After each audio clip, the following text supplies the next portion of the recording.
আমি এখন আছি আমাদের মঙ্গল শিকদারের যেই বাত্তির খালের, এটা হচ্ছে পুরাতন কাটাখালী। আজ থেকে আরো 25 বছর আগে আমি এসেছি। আর এখানে আজকে কেন আসলাম, আজ থেকে 25 বছর পরে। এখানের ছোট্ট একটা গল্প আছে আমার জীবনে জড়িত, যে আজ থেকে 25 বছর আগে এখানে কিন্তু রবু মাঝির কিন্তু ট্রলার আসা যাওয়া করতো মনপুরা, নাকি এখন আসে রবু মাঝির? এখন আসে না।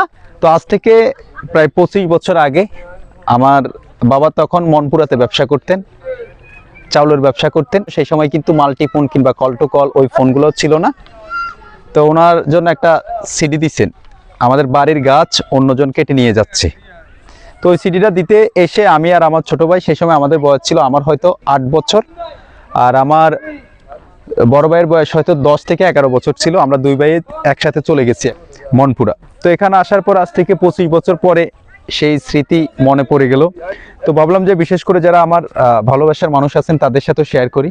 এটা অনেক পুরাতন একটা সুইচ গেট, এখানে 3টা সুইচ গেট আর কি। এখন হয়তো বাটা না থাকার কারণে সারে নাই, বন্ধ আছে।